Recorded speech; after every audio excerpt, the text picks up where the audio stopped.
Hello everyone, আসসালামু আলাইকুম। সবাইকে কি অবস্থা সবার? আশা করি সবাই অনেক ভালো আছো। তোমাদের সবাইকে স্বাগত জানাচ্ছি 10 মিনিট স্কুলের আরো একটা লাইভ ক্লাসে। First of all extremely sorry guys, আমাদের একটু টেকনিক্যাল ইস্যুর কারণে লাইভে আসতে প্যারা হচ্ছিল, বাট আমরা এটা কভার করে ফেলবো, ঠিক আছে? ওকে, সো যারা যারা জয়েন করছো তারা একটু আমাকে জানাও, আমাকে ঠিকমতো দেখা যাচ্ছে কিনা, ঠিকমতো শোনা যাচ্ছে কিনা, আমার পেছনের স্ক্রিনটা যেটা আছে সেটা তোমরা ঠিকঠাক মতো দেখতে পাচ্ছ নাকি। যদি সবকিছু ঠিকঠাক থাকে তাহলে আমরা ক্লাস শুরু করে দিব। ঠিক আছে, আমি দেখতে পাচ্ছি অনেকে চলে আসছো। আনিয়া সালাম দিচ্ছ, ওয়ালাইকুম সালাম। যারা যারা সালাম দিচ্ছ সবাইকে ওয়ালাইকুম সালাম। তোমাদের সবার উপর শান্তি বর্ষিত হোক। জাস্ট আমাকে একটু জানাও আমাদের এন্ডে সবকিছু ঠিকঠাক আছে নাকি। হ্যাঁ, সাউন্ড আমাকে দেখা যাচ্ছে নাকি, পেছনের স্ক্রিন দেখা যাচ্ছে নাকি ক্লিয়ারলি, ফোকাসে কোনো ইস্যু আছে নাকি সেগুলো একটু জানাও। ওকে, আচ্ছা, তোমাদের কাছে একটা পোল যাচ্ছে, যদি সবকিছু ঠিকঠাক থাকে একটা ইয়েস দিও, আর ইয়েস নো পোল। হ্যাঁ, ঠিকঠাক থাকলে ইয়েস দিও, ক্লিয়ার থাকলে ইয়েস দিও। ওকে, ঠিক আছে। আমি লাবণ্য রয়কে দেখতে পাচ্ছি, বলতেছে all clear clear clear clear, এখন সব ক্লিয়ার আছে। ঠিক আছে, সেরা। পোলে অ্যান্সার দিও সবকিছু ঠিকঠাক থাকলে। ওকে, বলতেছে ভাইয়া কেমন আছেন? আলহামদুলিল্লাহ গাইজ, ভালো আছি। তো আজকে যেহেতু একটু শুরু করতে লেট হয়ে গেছে, তো আমরা আস্তে আস্তে পড়ার দিকে ঢুকে যাই। হ্যাঁ, পোলটা শেষ হওয়ার সাথে সাথে আমরা পড়ায় ঢুকে যাবো। নাদিয়া বলতেছে সব ঠিক আছে, তামান্না বলছে সব ঠিক আছে, বলছে ভাইয়া কালকে কেমিস্ট্রি পরীক্ষা। আয় হ্যাঁ, কোথায় পরীক্ষা? স্কুলে? সরি সরি, স্কুলে তো পড়ো না, কলেজে পড়ো। হ্যাঁ, ঠিক আছে। তো শুরু করি। হ্যাঁ, ফার্স্টে আমরা যেটা দিয়ে শুরু করবো আজকে, ঘনমাত্রা দিয়ে। এখন কথা হচ্ছে ভাই, পিএইচ পিওএইচ এর ক্লাসে ঘনমাত্রা কেন? কারণ পিএইচ পিওএইচ বের করতে ঘনমাত্রা ছাড়া কোনোভাবে বের করা যায় না। And pH pOH in a sense ঘনমাত্রাই বের করি আমরা। ঠিক আছে, অ্যাকচুয়ালি ঘনমাত্রায় জাস্ট ঘনমাত্রার পরিমাণ কতটুকু, অ্যাসিডের ঘনমাত্রা আর ক্ষারের ঘনমাত্রা আমরা পিএইচ পিওএইচ থেকে বুঝতে পারি। সো পিএইচ এর সাথে ঘনমাত্রা ওতপ্রোতভাবে জড়িত। ঘনমাত্রা বের করা ছাড়া তুমি পিএইচ পিওএইচ বের করতে পারবা না। বুঝতে পারছো? সো ঘনমাত্রা তোমাদেরকে অনেক ভাবে দেয়া থাকতে পারে। ঘনমাত্রা অনেক ভাবে দেয়া থাকতে পারে। এক হচ্ছে গিয়ে তোমাদেরকে মোলারিটি দেয়া থাকতে পারে, দুই হচ্ছে তোমাদেরকে নর্মালিটি দেয়া থাকতে পারে, তিন হচ্ছে তোমাদেরকে পার্সেন্টে দেয়া থাকতে পারে, চার হচ্ছে গিয়ে তোমাদেরকে পিপিএম এ দেয়া থাকতে পারে। বুঝতে পারছো? তো নর্মালিটি জিনিসটা এখন বাদ রাখতেছি। সেকেন্ডে যে বললাম মোলারিটির পর নর্মালিটি, নর্মালিটি জিনিসটা এখন বাদ রাখতেছি, কারণ এটা পরিমাণগত রসায়ন, মানে হচ্ছে সেকেন্ড পেপার চ্যাপ্টার 3 এর জিনিস। দ্যাটস ওয়াই নর্মালিটি জিনিসটা বাদ রাখতেছি। বলে ভাইয়া লেট করে ফেললাম। আরে আমরাই লেটে শুরু করছি, 40-এ শুরু হয়েছে ক্লাস। তো যেটা বলতেছিলাম, ঘনমাত্রা আমাদেরকে অনেক ভাবে দেয়া থাকতে পারে। কি কি ভাবে দেয়া থাকতে পারে পোলা ভাই? আসো আমরা একটু শিখি আস্তে আস্তে। ঘনমাত্রা আমাদেরকে কি কি ভাবে দেয়া থাকতে পারে? সো ফার্স্টে যেভাবে থাকতে পারে, ফার্স্টে হচ্ছে কি, ওমা, ওকে। তো আমার কাছে ফার্স্টে ঘনমাত্রা যেভাবে থাকতে পারে সেটা হচ্ছে কি মোলারিটি।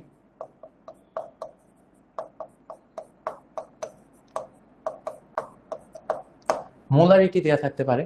ঠিক আছে, এরপর কি দেয়া থাকতে পারে? নর্মালিটি দেয়া থাকতে পারে। লিখে নাও, মোলারিটি থাকতে পারে,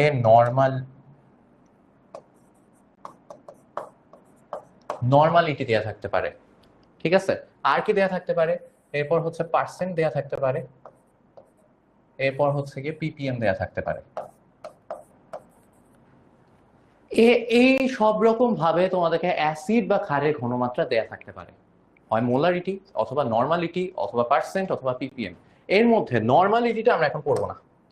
নর্মালিটি পড়তে ইচ্ছা করতেছে না। পড়তে ইচ্ছা করতেছে না বলতে এটা হচ্ছে কি আমরা পরিমাণগত রসায়নে গিয়ে শিখবো। সো সবই অ্যাকচুয়ালি পরিমাণগত রসায়নে গিয়ে শিখবো, বাট এইখানে আমাদের এইগুলা দিয়ে ম্যাথ বেশি আছে। নর্মালিটি নিয়ে আমরা পরে কথা বলবো, কারণ নর্মালিটি নিয়ে বলতে গেলে অনেক প্যাচার পাঠতে হবে। দ্যাটস ওয়াই নর্মালিটি নিয়ে কথা বলবো না। হ্যাঁ হ্যাঁ হ্যাঁ, আগের ক্লাসগুলো না করলেও এটা বুঝবা, যদি 9-10-এ পিএইচ পিওএইচ নিয়ে হালকা হলেও আইডিয়া থাকে। দ্যাটস ইট, বেশি আইডিয়া থাকতে হবে না, হালকা আইডিয়া থাকলেই হবে। সো মোলারিটি, পার্সেন্ট আর পিপিএম, এগুলা নিয়ে আমরা কথা বলবো। নর্মালিটি আমরা কোথায় পড়বো? সেকেন্ড পেপার চ্যাপ্টার 3-তে। সেকেন্ড পেপার চ্যাপ্টার 3-তে হচ্ছে কি আমরা নর্মালিটি নিয়ে কথা বলবো। ঠিক আছে, সেকেন্ড পেপার চ্যাপ্টার 3-তে আমরা কি নিয়ে কথা বলবো? নর্মালিটি নিয়ে কথা বলবো। সো আজকে হচ্ছে কি আমরা মোলারিটি, পার্সেন্ট আর পিপিএম নিয়ে কথা বলবো। মোলারিটি, মোলারিটি হচ্ছে কি একদম বাচ্চাদের জিনিস। আমি এখনো যারা এসএসসি পরীক্ষা দিচ্ছে ওদেরকে পড়াই, যারা 9-এ পড়তেছে ওদেরকে পড়াই, যারা 10-এ পড়তেছে ওরা তো পড়েই ফেলছে। সো মোলারিটি নিয়ে যদি তোমার আইডিয়া না থাকে তাহলে কিন্তু খুবই বাজে অবস্থা। মোলারিটি নিয়ে লাস্ট দিনও আমরা কথা বলছি, বাট আজকে আরেকটু কথা বলবো। মোলারিটি ফর্মুলা দুইটা আছে। একটা হচ্ছে কি মোল এককে দ্রবের ভর, আসলে আমরা শিখে নেই। মোলারিটি দুইটা ফর্মুলা আমরা শিখছি। এই বাজে রংটা কেন যে এখানে আল্লাহ, দুই একই সাথে দুইবার আছে, রিপিট হয়েছে ওই বাজে রং।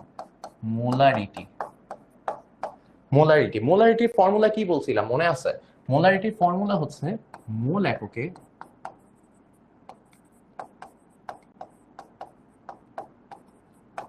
মোল এককে দ্রবের ভর, মোল এককে দ্রবের ভর ডিভাইডেড বাই কি, ডিভাইডেড বাই কি বলতো, লিটার এককে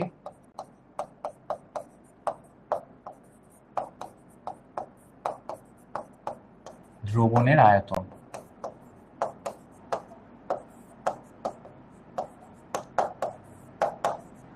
ঠিক আছে, এটা হচ্ছে গিয়ে তোমার মোলারিটির একদম কি বলবো মাদার ফর্মুলা।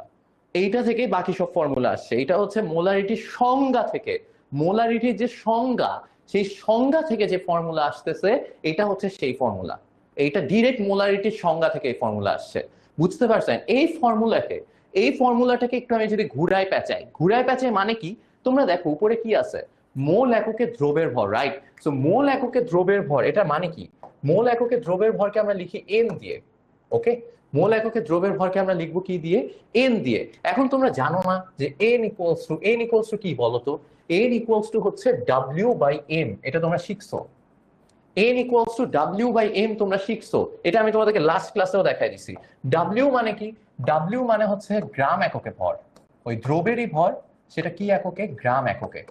মানে যদি গ্রাম এককে ভর দেয়া থাকে তাইলে সেখান থেকে কিভাবে মোল এককে নিতে হয়, এটা হচ্ছে সেটার ফর্মুলা, রাইট? লেখাটা খুবই বাজে হয়েছে, যাই হোক, বাঁকা হয়েছে, হোক। গ্রাম এককে ভর, ডাব্লিউ কি, ডাব্লিউ হচ্ছে গ্রাম এককে ভর, ঠিক আছে? আর এম কি, এম, এম হচ্ছে আণবিক ভর।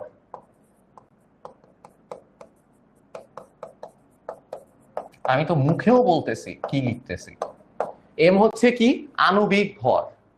ঘটিটা এই মিম আক্তার লিজা, তুমি কি আমার কথা মানে শোনা যায় নাকি আমাকে মিউট করে রাখছো? আমি প্রত্যেকটা জিনিস লেখার সময় মুখেও মুখেও বলতেছি, সো আমার কথাটা শুনলে লেখা ছোট হোক বড় হোক বুঝি যাবা কি লিখতেছি। ভাইয়া যদি দেখে মজা নেয়, আর এই অনেক মজা, কি বলতেছে ভাই, বলে কি পূজা কি বলে, হোয়াট এভার। সো এন হচ্ছে ডাব্লিউ বাই এম, এটা হচ্ছে এন এর ফর্মুলা। আর এখানে আমরা কি বলতেছি, লিটার এককে দ্রবণের আয়তন না। এখন লেটস সে দ্রবণের আয়তন দেয়া আছে হচ্ছে মিলিলিটার এককে, ইউজুয়ালি মিলিলিটার এককেই দেয়া থাকে। তাইলে যদি মিলিলিটার এককে আয়তন দেয়া থাকে, মিলিলিটার এককে যদি আয়তন দেয়া থাকে, তাহলে সেটাকে আমার লিটারে নিতে কি করতে হবে, সেটাকে আমার লিটারে নিতে কি করতে হয়, 1000 দিয়ে ভাগ করতে হয়, রাইট? 1000 দিয়ে ভাগ করতে হয়, এটা কি বুঝছো?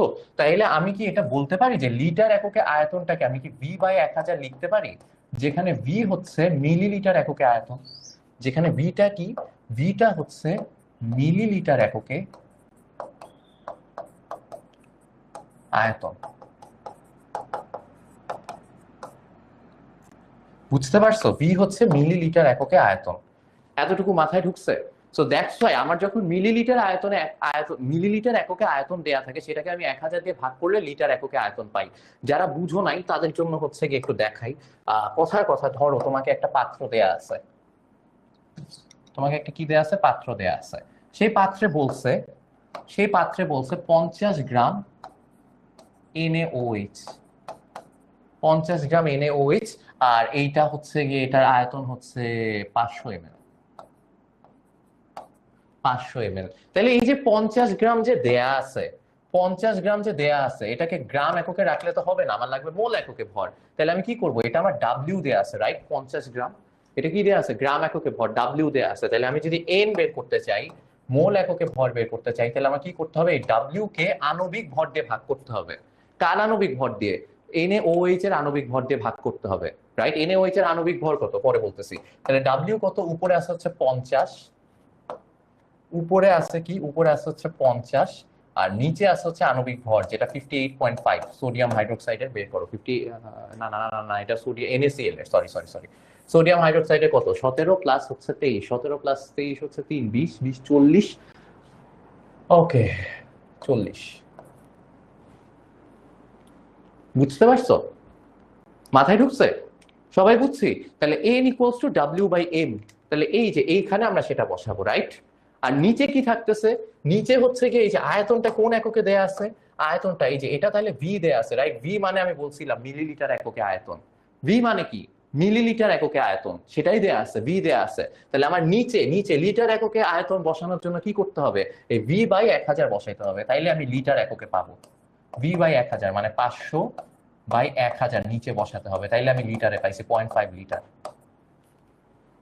এটা কি বুঝতে পারছো? এতটুকু কি বুঝছো? তাইলে কি আমি এইখান থেকে এটা লিখতে পারি? আমি কি এই জিনিসটা লিখতে পারি যে উপরে এন আছে, N divided by V by 1000? এটা লেখা যায়? লেখা যায়, অবশ্যই লেখা যায়। এরপর কি লেখা যায়, আরো বড় করে লিখি, N divided by V by 1000। এটা লেখা যায়। এটা যদি লেখা যায়, এন এর জায়গায় কি লেখা যায়, ডাব্লিউ বাই এম লেখা যায়, ডিভাইডেড বাই ভি বাই 1000 লেখা যায়, ভি বাই 1000 লেখা যায়। এবার হচ্ছে যেটা উপরে নিচে উঠবে নামবে সেটা হিসাব করে দেখো, ফর্মুলাটা আসবে এইরকম। ফর্মুলাটা হচ্ছে W into 1000 divided by M into V.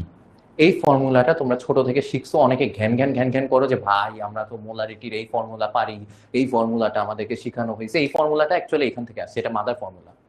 বুঝতে পারছো? এটা লেখা পাকা হয়ে গেছে। হ্যাঁ, তো এটাই লেখা যায় হচ্ছে এন ইন্টু ভি বাই 1000। সেখান থেকে লেখা যায় হচ্ছে W by M divided by V by 1000। সেখান থেকে লেখা যায় হচ্ছে W into 1000 divided by V M, whatever. বুঝতে পারছো? মাথায় ঢুকছে? তাহলে মোলারিটির ফর্মুলা দুইটা, একটা হচ্ছে এইটা, আর এটা থেকে আরেকটা ডিরাইভ করা ফর্মুলা হচ্ছে আমার এই যে এইটা। ডিরাইভ করা একটা ফর্মুলা হচ্ছে আমার এই যে এইটা। বুঝতে পারছো? W into 1000 divided by V M.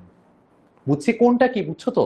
W হচ্ছে গ্রাম এককে ভর, ভি কি বলতো, মিলিলিটার এককে আয়তন। Got it? তাহলে এখন আমি যদি এই জিনিসটার মোলারিটি ওই ফর্মুলা দিয়ে, সেকেন্ড ফর্মুলা দিয়ে বের করতে চাই, তাহলে আমার কি হবে? এই জিনিসটার মোলারিটি তাহলে কি হবে? মোলারিটি ইকুয়ালস টু আমরা জানি, মোলারিটি ইকুয়ালস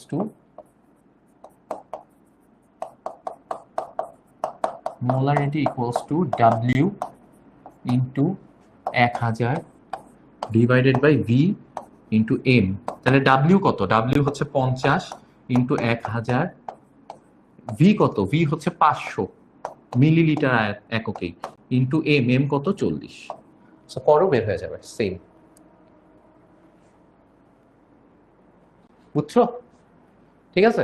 তো এই সূত্রের ম্যাথ তোমরা সবাই অনেকেই শিখছো, অনেকেই পারো এই সূত্র, বাট এই সূত্র কোথা থেকে আসছে সেটা হয়তো অনেকে জানো না। দ্যাটস ওয়াই হচ্ছে একটু দেখাই দিলাম। দ্যাটস ইট, শেষ। এই সূত্রের মাদার ফর্মুলা অ্যাকচুয়ালি এইটাই। বুঝছি? ওকে, আগে তো এইটা হচ্ছে আমার একটা ঘনমাত্রা গেল, এটা আমার একটা ঘনমাত্রা গেল। পিপিএম, পিপিএম কি আর দেখাই দিতে হবে? পিপিএম এরটা আমি লাস্ট ক্লাসে দেখাই দিছি। এই জিনিসটাকে আমি সরাবো, এই জিনিসটা খুবই ব্যাড বাজ দিচ্ছে কালারটা।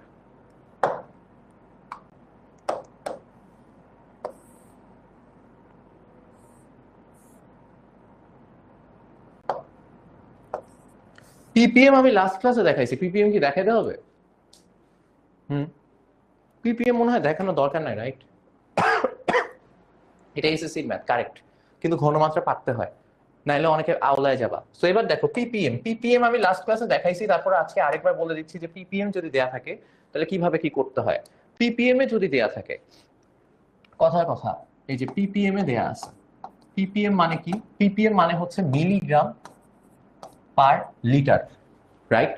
মিলিগ্রাম পার লিটার, এটাও একটা ঘনমাত্রা, পিপিএম একটা ঘনমাত্রা, বাট আমার হচ্ছে মিলিগ্রাম পার লিটারে থাকে। লাস্ট দিন আমি তো বড় করে দেখাইছি, আজকে আমরা হচ্ছে গিয়ে শর্টকাট একটা ফর্মুলা বের করার চেষ্টা করি। ঠিক আছে? আগের স্লাইড আবার কি করবা তোমরা? আগের স্লাইড নাও, তুলে নাও। ফর্মুলা নোট করবা নাকি তোমার ইচ্ছা, নোট কি করবা না করবা সেটা তোমার ইচ্ছা।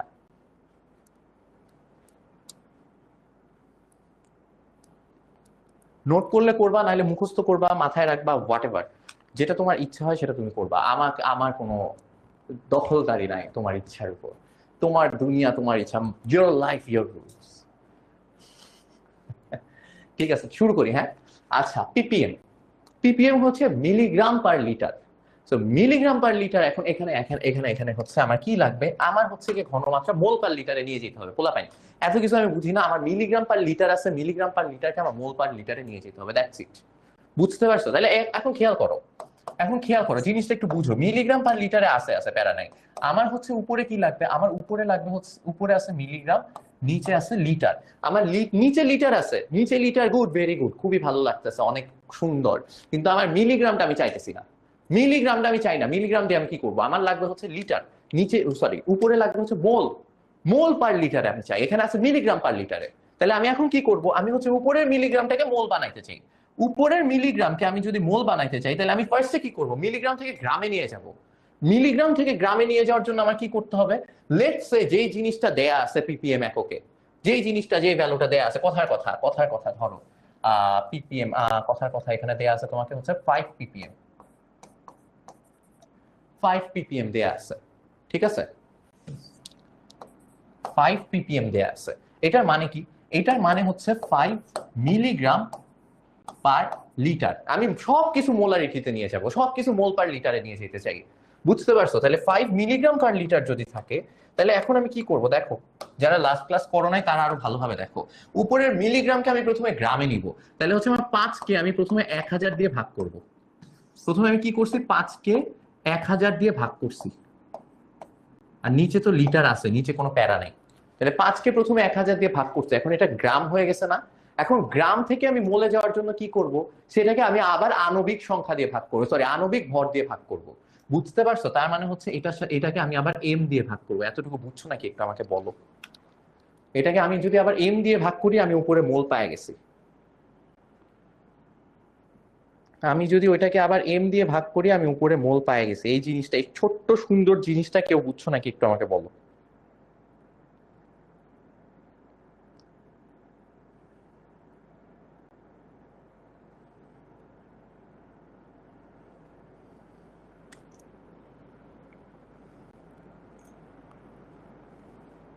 হ্যাঁ, আণবিক, শুধু আণবিক ভর দিয়ে ভাগ করে দিলে তো হবে না ভাইয়া, মিলিগ্রামকে আণবিক ভর দিয়ে ভাগ করলে তুমি মিলি মোল পাবা, কিন্তু মোলে যাওয়ার জন্য তোমার আবার 1000 দিয়ে ভাগ করতে হবে। এতটুকু বুঝছো নাকি একটু জানাও প্লিজ।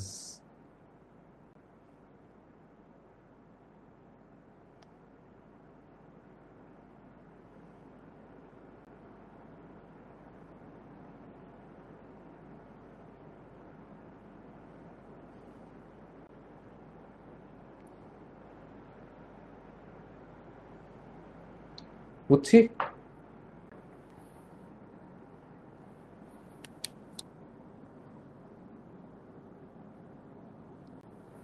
ওকে, তাইলে হচ্ছে, তাইলে মাথায় রাখবা, very good, very good, very good. তাইলে হচ্ছে এখন যদি তোমাকে কোথাও কোথাও লেটস সে 500 পিপিএম দেয়া আছে, 500 পিপিএম, এখান থেকে আমি যদি তোমাকে বলি কত মোল, কত মোলার, মানে কত মোল পার লিটার, কিভাবে করবা? তাহলে প্রথমে হচ্ছে গিয়ে 500 কে, 500 পিপিএম কি জিনিস সেটা আগে বলে দিতে হবে। 500 PPM NaOH, let's say 500 PPM NaOH, ঠিক আছে। এখন 500 পিপিএম এনএওএইচ মানে হচ্ছে, আমি এখন তোমাকে বললাম যে এটা ইকুয়ালস টু কত মোলার, এটা হচ্ছে তোমার বের করতে হবে। এটা এখন কি করবা, এখন হচ্ছে গিয়ে এই যে দেখো 500 পিপিএম এনএওএইচ সমান, তোমার কাজ কি, প্রথমে হচ্ছে 500 কে কি করবা, 1000 দিয়ে ভাগ করবা, আর হচ্ছে আণবিক ভর নিচে গুণ করে দিবা। আণবিক ভর কত, এনএওএইচ 40, শেষ, শেষ হয়ে গেছে, এত মোলার। পিপিএম হচ্ছে ঘনমাত্রার আরেকটা একক, পার্টস পার মিলিয়ন বলা হয়। পিপিএম হচ্ছে পার্টস পার মিলিয়ন, এটা শর্ট ফর্ম। আর এই পিপিএম, 5 পিপিএম আর 5 মিলিগ্রাম পার লিটার একই কথা, বুঝছো? মাথায় ঢুকছে? শেষ না? বুঝতে পারছি? Got it? কারো কোনো কনফিউশন আছে? কারো কোনো কনফিউশন আছে? তাইলে হচ্ছে গিয়ে আমরা জানলাম মোলারিটি, দুইটা ফর্মুলা আমরা শিখলাম। মোলারিটির একটা ফর্মুলা হচ্ছে এইটা, এটা তো আগে থেকেই জানি। আবার হচ্ছে পিপিএম থেকে কিভাবে মোলারিটিতে যাইতে হয় সেটা আমরা শিখছি। এই দুইটা জিনিস নিয়ে কার কার কনফিউশন আছে, হাত তুলো। এই দুইটা জিনিস নিয়ে কার কার কনফিউশন আছে? আমি যদি একবার মোলারিটিতে যাইতে পারি, আমি পিএইচ বাই করা একদম আমার জন্য ডাল ভাত। পিএইচ বাই করা কোনো কাজের মধ্যেই পড়ে না, তোমার জাস্ট এই ঘনমাত্রা গুলা ফিক্স করা হচ্ছে কাহিনী। পিএইচ বাই করা কোনো ম্যাথের মধ্যে পড়ে না, জাস্ট ক্যালকুলেটারে ধিমদাম ভ্যালু বসাই দিলেই হয়েছে। বুঝছি? এখানে তোমার বুদ্ধি, তোমার মানুষ হিসাবে বুদ্ধি কাজে লাগে জাস্ট ঘনমাত্রা বের করা, এতটুকুতে শেষ।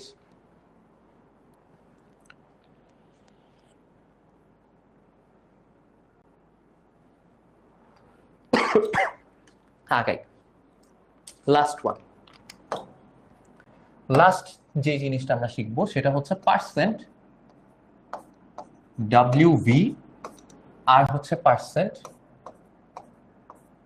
ডব্লিউডব্লিউ। এই একটা জিনিস আমি লাস্ট দিন একটা ম্যাথে ভুল ইন্টারপ্রেট করছিলাম। একটা ম্যাথে আমি ভুল ইন্টারপ্রেট করছিলাম এই পার্সেন্টেজ জিনিসটা। আমি পার্সেন্টেজ জিনিসটাকে আমি ভাবছিলাম হচ্ছে বিয়োজন মাত্রা আলফা দেয়া আছে, বাট ওইখানে অ্যাকচুয়ালি ঘনমাত্রা দেয়া ছিল। একজন হচ্ছে গিয়ে প্রাইভেট গ্রুপে পোস্ট করছে, আমি হচ্ছে ওকে বলছিলাম এটা আমি নেক্সট ক্লাসে দেখাই দিব। আজকে হচ্ছে আমি ম্যাথটা আরেকবার দেখাই দিচ্ছি। হ্যাঁ, 5% জিনিসটা হচ্ছে মানে হচ্ছে এটা একটা ঘনমাত্রা বোঝায়। আমি ভুল ইন্টারপ্রেট করছিলাম যে তোমাদেরকে 5% দিয়ে ম্যাথ দিবে, আমি ভাবি নাই। তাই আমি ভাবছিলাম 5% হচ্ছে হয়তো ইয়া দেয়া আছে, সি এর আলফার ভ্যালু দেয়া আছে, দ্যাটস ওয়াই আমি ওটা দিয়ে ম্যাথ করছি, বাট অ্যাকচুয়ালি ওটা ভুল হয়েছে। একজন বলছে 40 কই থেকে পাইলেন, খুবই বাজে প্রশ্ন হয়েছে, খুবই বাজে প্রশ্ন হয়েছে। আচ্ছা, ফর্মুলাটা আগে দেখাই। এখানে কি হবে, 500 ppm এনে ওএইচ এর জন্য আমার কি করতে হবে, 500 ডিভাইডেড বাই 1000 এম বলছি না, এম 1000 এম। এম মানে কি আণবিক ভর, আণবিক ভর দিয়ে ভাগ করতে বলছে, এখানে লিখে নাও। ফর্মুলা হচ্ছে ppm এ যেটা দেয়া থাকবে ওইটাকে 1000 এম দিয়ে ভাগ করবা, তাইলে মোল পার লিটারে পাওয়া যাবে। এম কি আণবিক ভর, NaOH এর আণবিক ভর কত 40। এই প্রশ্নটা কি করলা, 40 কই পাইলে, এই প্রশ্নটা করলি কে, 40 কই পাইলেন? তাহলে এই যে এম হচ্ছে এম, এম মানে কি আণবিক ভর, কার আণবিক ভর, NaOH এর আণবিক ভর, সেটা কত 40, সেটাই বসাইছি এখানে, বুঝছো? আচ্ছা ঠিক আছে, এবার হচ্ছে পার্সেন্ট WV আর হচ্ছে পার্সেন্ট WW। ইন্টারেস্টিং একটা ম্যাথ, ইন্টারেস্টিং একটা ম্যাথ। পার্সেন্ট বলতে কি বুঝায়, পার্সেন্ট হচ্ছে W/V। আচ্ছা আমাকে একটা জিনিস বলো, পার্সেন্ট মানে কি? আগে তো তোমাকে একটু ম্যাথ পড়ে। লেটস সে তোমাকে আমি বললাম 5%, 5%, রাইট? আমি তোমাকে বললাম কি 5%, 5% মানে কি? 5% মানে এটা না, 5/100। 5% মানে কি 5/100 না? হ্যাঁ হ্যাঁ হ্যাঁ হ্যাঁ হ্যাঁ হ্যাঁ। আচ্ছা তাহলে বুঝো, বুঝো আমি যদি তোমাকে বলি 5%, বাচ্চারা দেখো এটা বেশি মোটা হয়ে গেছে মনে হয়। আমি তোমাকে বললাম 5%, তুমি বুঝতেছো হচ্ছে 5/100, রাইট? 5/100। এখন এখানে একটা জিনিস লেখা আছে, সেটা কি লেখা আছে? লেখা আছে হচ্ছে W/V,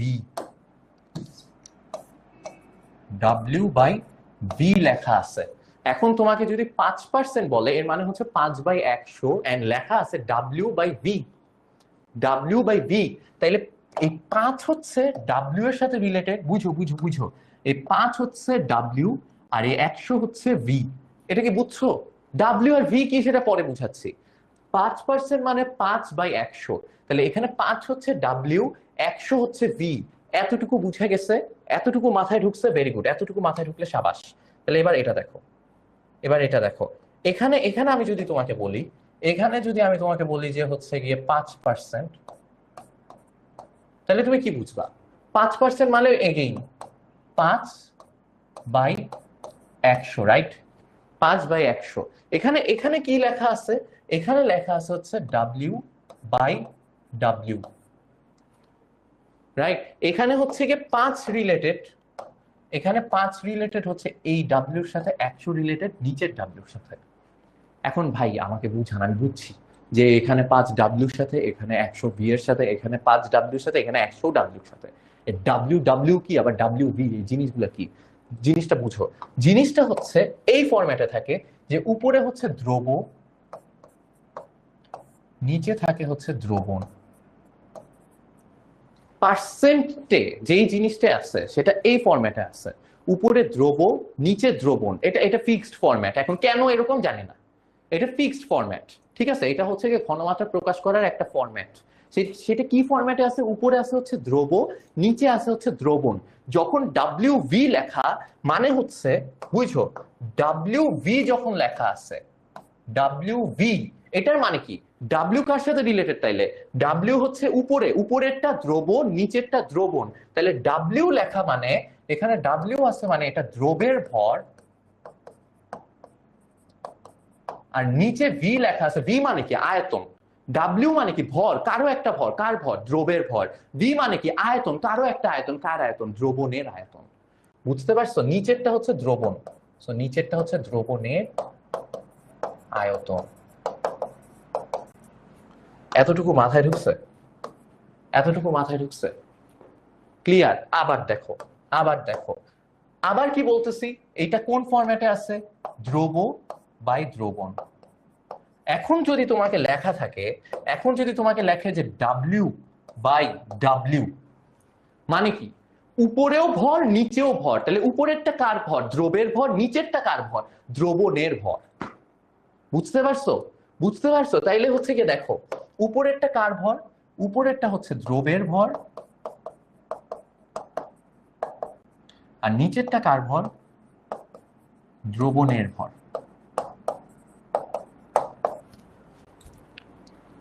ক্লিয়ার? মাথায় ঢুকছে? WV মানে কি, WW মানে কি বুঝতে পারছো? এতটুকু বুঝতে পারছো? এতটুকু যদি বুঝো তাহলে তার সাথে হচ্ছে আরেকটা ছোট্ট ইনফরমেশন অ্যাড করে দেই। সেটা হচ্ছে এই দ্রবের ভর কোন এককে দেয়া আছে? গ্রাম। মাথায় রেখো, দ্রবের ভর দেয়া আছে হচ্ছে গ্রাম এককে, আর দ্রবণের আয়তন দেয়া আছে হচ্ছে মিলিলিটার এককে। মিলিলিটার এককে। আর এখানে দুইটাই গ্রাম, দুইটাই গ্রাম, দুইটাই গ্রাম। বুঝতে পারছি? তাহলে এখন এখন দেখো, এখন এই যে 5% WV, এটার মানে হচ্ছে উপরে দ্রবণের ভর হচ্ছে 5 গ্রাম। দ্রবণের ভর কত? 5 গ্রাম। সেটা আছে কতটুকু দ্রবণে? 100 ml দ্রবণে। বুঝছি? মাথায় ঢুকছে? তাহলে এখানে দেখো, এখানে দেখো, এখানে কি দেয়া আছে? 5% মানে কি 5 গ্রাম। আর নিচে কি আছে? নিচে আয়তন দেয়া আছে কোন এককে? মিলিলিটার এককে। তাহলে 100 ml। তাহলে এই 5 গ্রামটা কি? এই 5 গ্রামটা হচ্ছে দ্রবের ভর, আর 100 ml-টা কি? 100 ml হচ্ছে দ্রবণের আয়তন।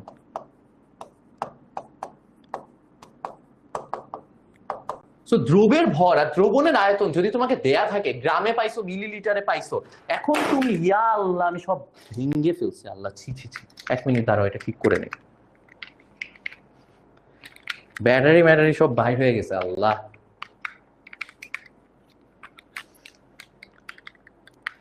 হ্যাঁ, খেয়াল করো, খেয়াল করো। তো এখানে যদি উপরে দ্রবের ভর গ্রামে দেয়া আছে, দ্রবণের আয়তন মিলিলিটারে দেয়া আছে, তাইলে কি তুমি এখন এই ফর্মুলা ইউজ করে, মোলারিটিতে বের করে ফেলতে পারবা না? এটার মোলারিটি বের করে ফেলতে পারবা না এই দ্রবণের? তোমাকে যদি বলে 5% ডাব্লিউ, তোমার হোয়াট এভার 5% হচ্ছে WVNaOH দ্রবণ, তাহলে সেখান থেকে তুমি মোলারিটির ফর্মুলা ইউজ করে এটা বের করে ফেলতে পারবা না এটার মোলারিটি কত? বুঝতে পারছো কিভাবে করবা? তাহলে তাহলে দেখো এখানে হচ্ছে কি, আমি তোমাদেরকে একটা ম্যাথ দেখাই। তো ধরো তোমাদেরকে বললো কথার কথা, সেটা হচ্ছে 5%, 5% WV NaOH, দেয়া আছে। তাহলে এখন তুমি কি করবা? এখন হচ্ছে তোমার 5% মানে কি? 5% মানে হচ্ছে 5/100। এখন উপরে কি? W। উপরেরটা কার হয়? দ্রবের। তাহলে উপরে দ্রবের ভর কত? 5 গ্রাম। আর নিচে দ্রবণের আয়তন কত? 100 ml। তাহলে ওইটা ঘনমাত্রা কত? 5 গ্রাম ডিভাইডেড বাই 100 ml। এটা হচ্ছে ঘনমাত্রা দেয়া আছে। NaOH এ তোমার সবকিছু দিয়ে দিছে, কত গ্রাম আছে, দ্রবণের আয়তন কত, সবই পেয়ে গেছো। তাহলে এখন তোমার জন্য ছোট্ট বন্ধু, মোলারিটি বের করা তো এখন কি বলবো, বাম হাতের কাজ।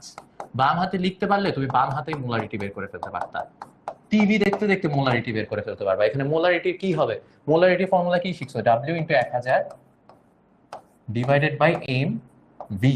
তাহলে W কত এখানে? 5 গ্রাম, 5, তাহলে 5 × 1000 ডিভাইডেড বাই এম কত? এম কত? এম হচ্ছে গিয়ে 40। NaOH এর এম যে 40, এটা অনেকক্ষণ ধরে শুনতেছি, আণবিক ভর 40। আর ভি কত দেয়া আছে? 100 ml ইনটু 100। শেষ। যা আসে তাই,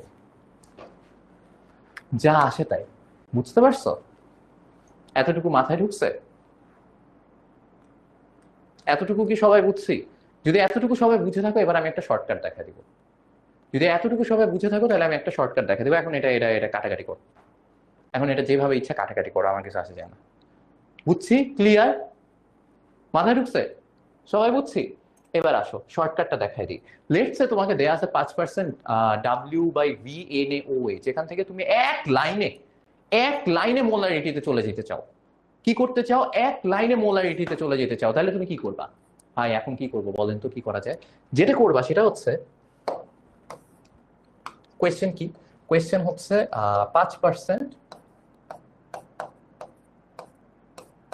W/V, কথার কথা ধরো H2SO4 দেয়া আছে, H2SO4 দেয়া আছে।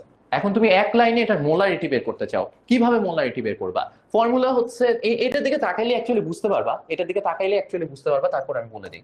সেটা হচ্ছে যত পার্সেন্ট দেয়া আছে, যত পার্সেন্ট দেয়া আছে, কত পার্সেন্ট দেয়া আছে, 5 দেয়া আছে না, তাহলে 5টা লেখো আগে।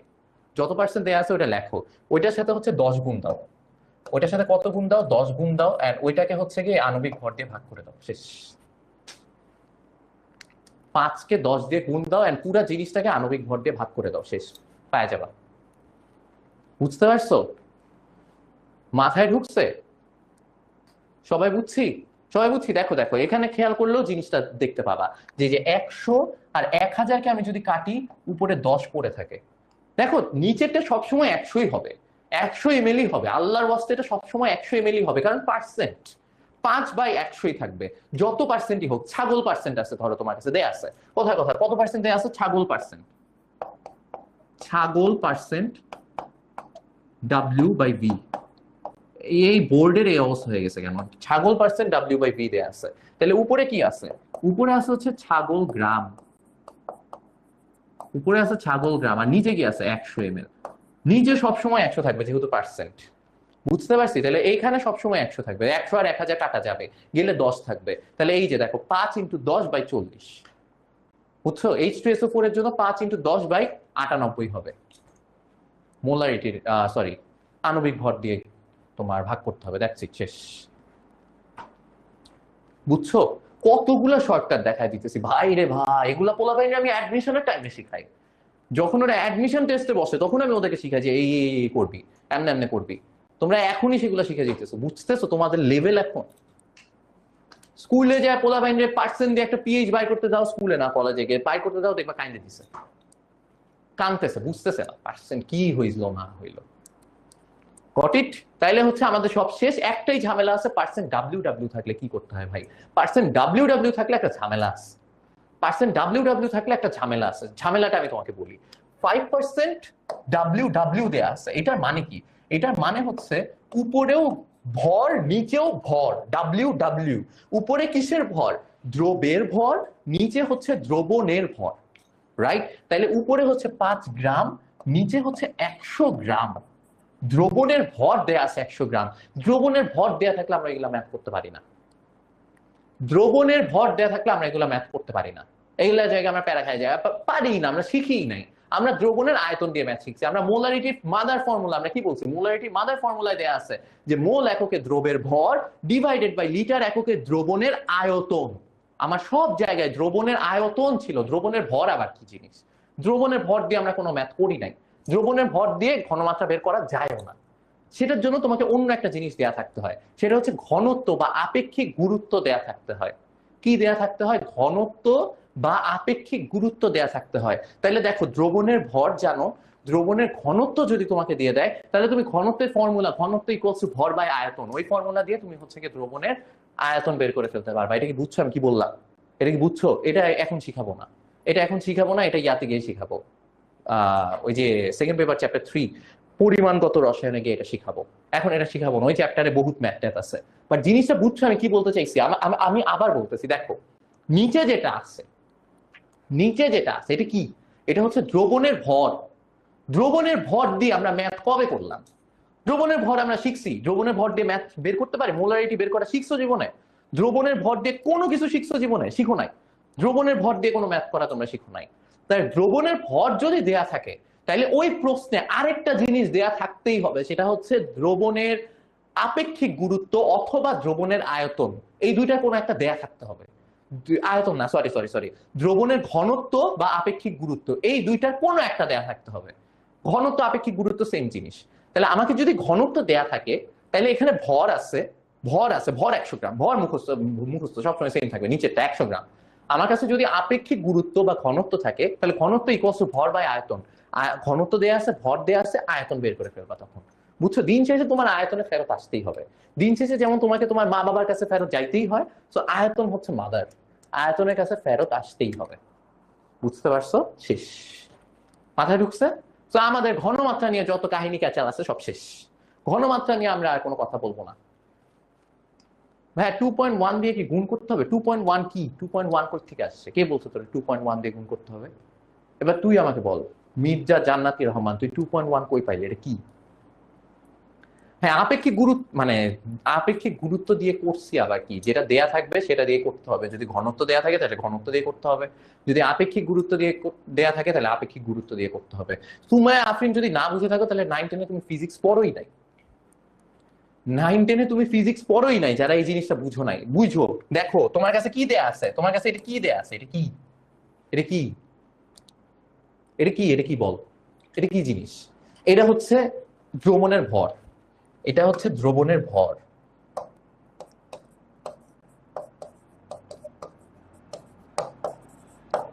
দ্রবণের ভর, দ্রবণের ভর দিয়ে তুই কিভাবে মোলারিটি বের করতে পারোস তুই বল?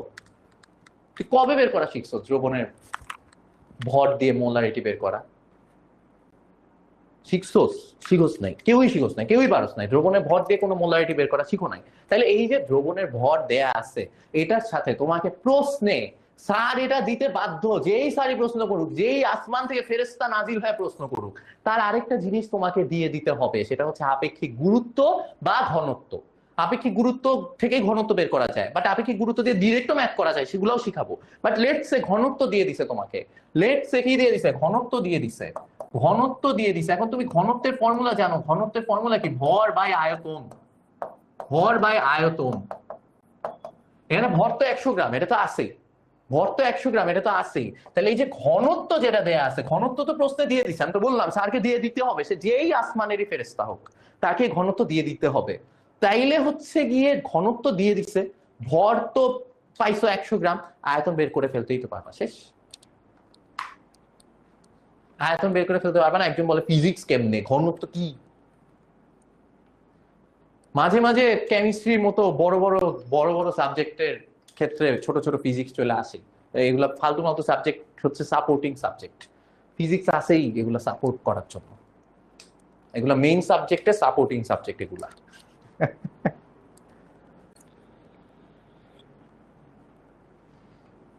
না, অর্গানিক কেমিস্ট্রি চ্যাপ্টারটা করানো হয় নাই। অর্গানিক কেমিস্ট্রি চ্যাপ্টারটা করানো হইলে তুমি যদি মাঝখানে 1 মাস গ্যাপ দিয়েও আসো, তাও তুমি জানবা যে অর্গানিক কেমিস্ট্রি চলতেছে।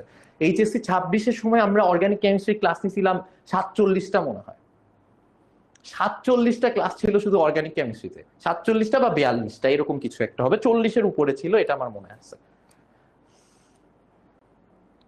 ভাই আমার দাদুও ক্লাস করে। আসসালামু আলাইকুম দাদু, কেমন আছেন?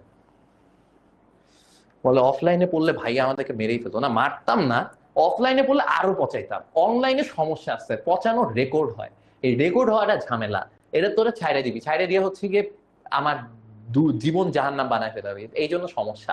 অফলাইন হইলে পচা মাটিতে মিশা সার বানায় ফেলাইতাম, ওই যে জৈব সার আছে না, সার বানায় ফেলতাম। আচ্ছা, তো আগাই। যেটা বলতেছিলাম, মোলারিটি ডান, মোলারিটি ডান। আয় না, রেগে নাই, মজায় আছে তাই পচাইতেছি। মোলারিটি ডান, মোলারিটি নিয়ে আর কোনো কথা বলবো না, শেষ। যত রকম ভাবে মোলারিটি দেয়া থাকবে, এখন পিএইচ বাইর করো, এমনে এমনে এমনে খালি পিএইচ বাইর করবো, পিএইচ বাইর করে আমাদের জন্য কিছুই নাই। ঠিক আছে, এখন আমাদের আরেকটা জিনিস শিখতে হবে। আমি তুল্য সংখ্যায় ঢুকে গেছি মোলারিটি পড়াইতে পড়াইতে, আয় হ্যাঁ, তুল্য সংখ্যার পেজে আমি মোলারিটি করাই ফেলছি। সরি সরি সরি, ভুল হয়ে গেছে, ভুল হয়ে গেছে, তুল্য সংখ্যার পেজে মোলারিটি পড়ানোটা ভুল হয়ে গেছে আমার, আমার ভুল, আমাকে মাফ করে দাও। সো যেটা বলতেছিলাম, যেটা বলতেছিলাম সামনে আগে, আরে না চেইতে নাই রে ভাই, চেইতে নাই।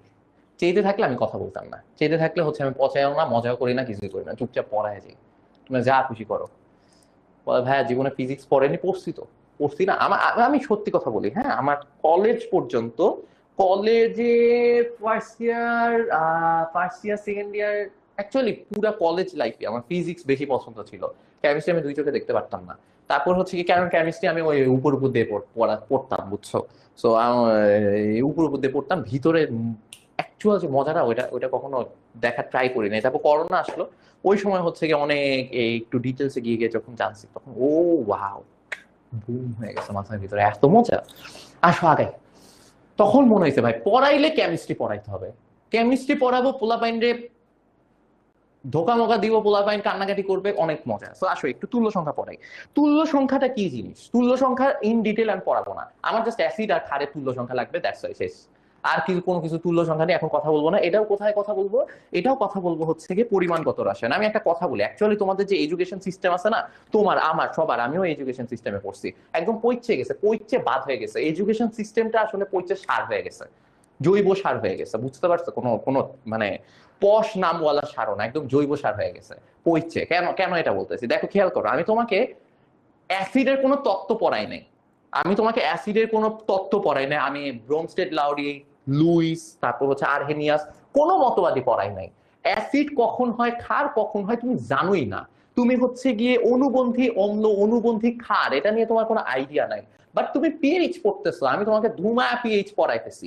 আমি যদি এখন তুল্য সংখ্যা পড়াইতে যাই, আমার তুল্য সংখ্যা পড়াইতে হইলে আমার একটু হইলেও ব্রোনস্টেড লাউরি থিওরি নিয়ে আইডিয়া থাকতে হবে। কারণ আমি যদি বলি NH3 এর তুল্য সংখ্যা এত, এটা তুমি বুঝবা না কেন NH3 এর তুল্য সংখ্যা এত, কারণ তুমি ব্রোনস্টেড লাউরি থিওরি মতবাদ কিছুই জানো না, বুঝছো? দ্যাটস ওয়াই হচ্ছে খুবই বাজে একটা এডুকেশন সিস্টেমে আসো। এন্ড এইখানেও এই যে ঘনমাত্রার এত রকম ঘনমাত্রা, পার্সেন্ট টার্সেন্ট হ্যান ত্যান, এগুলো কিন্তু তোমাদের বইয়ে এই চ্যাপ্টারে নাই, এগুলোও এই চ্যাপ্টারে নাই। এগুলো আছে হচ্ছে পরিমাণগত রসায়নে গিয়ে। পরিমাণগত রসায়ন পোলাপাইন পরে বহুত পরে, বহুত পরে। তাহলে সেই পরিমাণগত রসায়নের জিনিসপাতি আমার এখন একটু পড়ায় দিতে হচ্ছে, কারণ হচ্ছে আমার পিএইচ এ ম্যাথ করতে এটা লাগবে। আমার এখন তুল্য সংখ্যা পড়াইতে হচ্ছে, এই তুল্য সংখ্যা পরিমাণগত রসায়নে দেয়া। তাহলে ভাই তুমি সবই পরিমাণগত রসায়নে রাখছো, তাহলে পিএইচ কেন এই চ্যাপ্টারে রাখছো? কি বলবো, কিছু বলার নাই। আমিও পড়ছি, তোমরাও পড়ো পড়ো। তো তাই হচ্ছে গিয়ে তুল্য সংখ্যা নিয়ে একটু তোমাদেরকে আইডিয়া দেই। হ্যাঁ, হালকার উপরে ঝাপসা, একদম হালকার উপরে ঝাপসা আইডিয়া দিব, বাট বুঝতে পারবা, বুঝতে পারবা জিনিসটা। অ্যাসিডের তুল্য সংখ্যা আমরা বের করতে চাই, ঠিক আছে? এই জিনিসটা লিখে রাখো, অ্যাসিডের তুল্য সংখ্যা।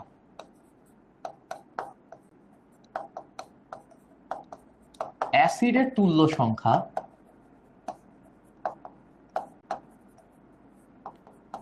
ইকুয়ালস টু, অ্যাসিডের তুল্য সংখ্যা ইকুয়ালস টু হচ্ছে প্রতিস্থাপনযোগ্য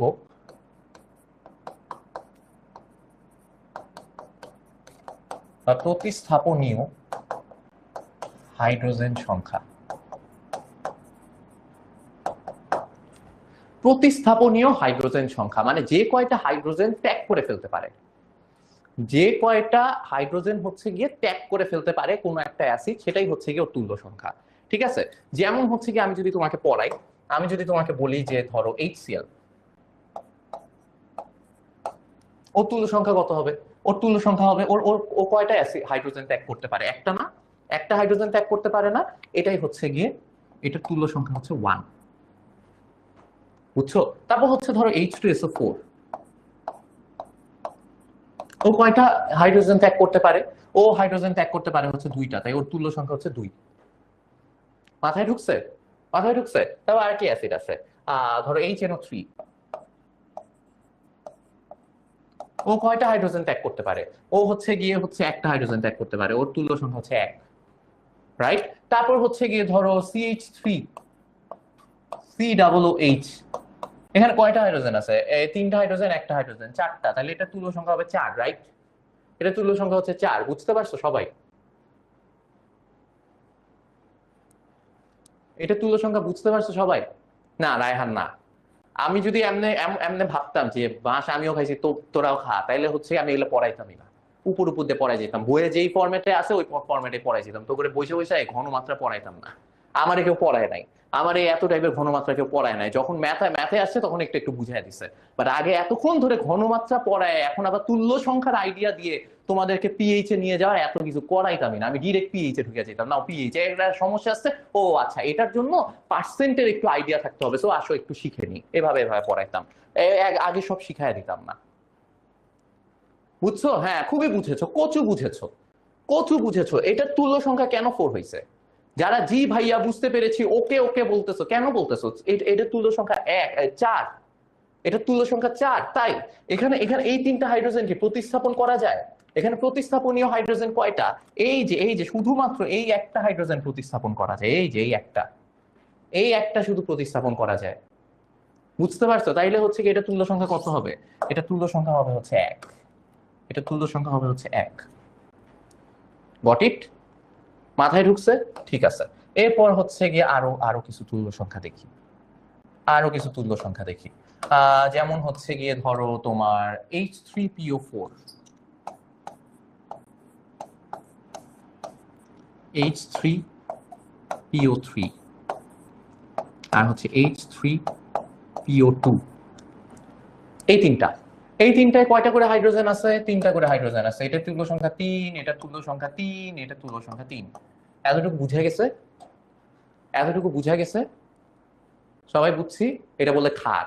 আরেকজন আসছে, এটা বলে খাট। ওয়াও, সেই তালি। আচ্ছা, যেটা বলতেছিলাম, একজন বলছে ভাই তুল্য সংখ্যাটা আরেকবার বুঝেন, এখানে লিখে দিছে অ্যাসিডের তুল্য সংখ্যা কি এটা এখন বুঝাতে চাচ্ছি না, জাস্ট তুল্য সংখ্যা কিভাবে বাই করতে হয় সেটা শিখে রাখো। তুল্য সংখ্যা একটা আলাদাই কনসেপ্ট, সেটা নিয়ে পরে কথা হবে, বাট তুল্য সংখ্যাটা কি সেটা একটু জেনে রাখো। ঠিক আছে, কিভাবে বের করতে হয়? অ্যাসিডের তুল্য সংখ্যা ইকুয়ালস টু হচ্ছে অ্যাসিডের প্রতিস্থাপনীয় হাইড্রোজেন সংখ্যা, যে কয়টা হাইড্রোজেন ও প্রতিস্থাপন করতে পারে। তাহলে এখানে HCl কয়টা হাইড্রোজেন ত্যাগ করতে পারে? একটা, তুল্য সংখ্যা 1। এখানে দুইটা, তুল্য সংখ্যা 2। বুঝতে পারছো? এখানে HNO3 কয়টা হাইড্রোজেন ত্যাগ করে? একটা, তাই তুল্য সংখ্যা 1। এই কয়টা হাইড্রোজেন ত্যাগ করে এটা কি বুঝো? মিম আক্তার লিজা, কয়টা হাইড্রোজেন কে কখন ত্যাগ করতেছে এটা কি বুঝছো? এটা কি বুঝছো? তাইলে হচ্ছে যে বুঝে যাবে যে ওর তুল্য সংখ্যা কত। একজন বলতেছে এটার এক কেন বুঝি নাই, এটার এক কেন না বোঝার কোনো কারণই নাই। এটা হচ্ছে কি CH3COOH, এটা যখন পানিতে দাও, এই ম্যাথ করছো, এই ম্যাথ করার পর যখন এসে বললো যে বুঝি নাই, এটা খুবই খুবই কষ্টের কথা হয়। এই যে CH3, এটা কিভাবে ভাঙছো তোমরা এতদিন? তোমরা না সেদিন বললা পারো পারো, পায়ের একদম উড়াইয়া দিলা। এখানে CH3C মাইনাস থাকে আর হচ্ছে H প্লাস। একটা H প্লাস ত্যাগ করে না, একটা হাইড্রোজেন ত্যাগ করছে না? তাইলে এখানে কয়টা হাইড্রোজেন ত্যাগ হয়েছে? একটা, তাইলে ওর তুল্য সংখ্যা কত? 1। আমি তো এটাই বলতেছি, যে কয়টা হাইড্রোজেন ত্যাগ করতেছে, H2SO4 দুইটা হাইড্রোজেন ত্যাগ করে। এই যে H2SO4 কয়টা হাইড্রোজেন ত্যাগ করে? যখন অ্যাকুয়াস অবস্থায় থাকে তখন কি হয়? SO4 2 মাইনাস আর হচ্ছে দুইটা H প্লাস ত্যাগ করে না, তাই ওর তুল্য সংখ্যা 2। এই সহজ জিনিস কিভাবে না বুঝো? এখানে বলছি যে তিনটা হাইড্রোজেন আছে, প্রত্যেকটা তুল্য সংখ্যা 3, এটা ভুল হয়েছে, এটা ভুল। এর তুল্য সংখ্যা 3 না, এর তুল্য সংখ্যা হচ্ছে 2, এর তুল্য সংখ্যা হচ্ছে 1। কেন? কোয়েশ্চেন হচ্ছে কেন? এই যে H3PO4 এখানে 3, H3PO3 এখানে 2, H3PO2 এখানে আবার 1 হয়ে গেছে। এগুলা কি ধরনের মজা? আসো দেখাই কেন কেন কেন এরকম হইলো। এটা মজা আছে, এটা মজা আছে। এই এখন এখন এখন এখন যদি আমি না বলতাম, আমি যদি বলতাম মুখস্থ করো এটা, এদের তুল্য সংখ্যা আছে, তখন তুমি চিল্লাইতাম কেমিস্ট্রি বাজে সাবজেক্ট, কেমিস্ট্রি খালি একটা ব্যতিক্রম। তোমাদের একই কথা, কেমিস্ট্রি ব্যতিক্রম, ফালতু সাবজেক্ট, খালি ব্যতিক্রম। না রে ভাই, ব্যতিক্রমে সবগুলোর এক্সপ্লেনেশন আছে, দেখো শুনো মজা লাগবে। সেটা হচ্ছে H3 সবগুলো স্ট্রাকচার একটু তোমার দেখতে হবে। হ্যাঁ, H3PO4 এর স্ট্রাকচারটা একটু দেখো। H3PO4 এর স্ট্রাকচারটা হচ্ছে এরকম, মাঝখানে ফসফরাস হচ্ছে কেন্দ্রীয় পরমাণু, এটা তো বুঝতেই পারতেছো, যার সংখ্যা কম থাকে ওই ইউজুয়ালি কেন্দ্রীয় পরমাণু হয়। ফসফরাস আছে মাঝখানে, এতটুকুতে কোনো প্যারা নাই, এতটুকু পর্যন্ত ঠিক ছিল। ফসফরাসের সাথে একটা অক্সিজেন থাকে দ্বিবন্ধনে, ঠিক আছে? ফসফরাসের হাত হয় 5টা, ফসফরাসের কয়টা হাত হয়? 5টা হাত হয়, 5 পর্যন্ত ওর যোজনী হয়। ঠিক আছে, তাহলে এইখানে 2টা হাত ও অক্সিজেনের সাথে ইউজ করে ফেলছে। ওর আর কয়টা হাত আছে? ওর আরো 3টা হাত আছে, রাইট? ওর আরো 3টা হাত আছে, রাইট? বুঝছো তো, তাই না? ফসফরাসের হচ্ছে আরো কয়টা হাত আছে? 3টা হাত আছে, এই যে একটা, এই যে একটা, এই যে একটা। এই জিনিসটা কি আবার? ওকে, আচ্ছা, এই হাতগুলা একটা করে অক্সিজেনের সাথে যুক্ত থাকে, আর এই অক্সিজেন এই দিকে একটা করে হাইড্রোজেনের সাথে যুক্ত থাকে। এই অক্সিজেন এইদিকে কার সাথে যুক্ত থাকে? হাইড্রোজেনের সাথে যুক্ত থাকে। ঠিক আছে, এতটুকু বুঝছো? এটা হচ্ছে H3PO4 এর স্ট্রাকচার।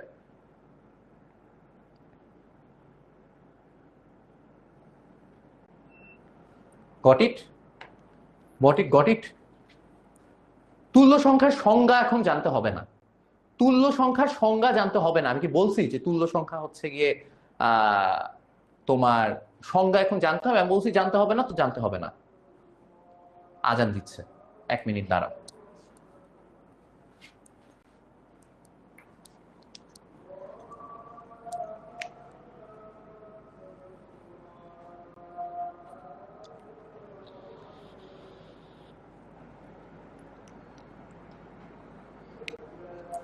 এক মিনিটের ব্রেক আজানের।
সো শুরু করি, দেখো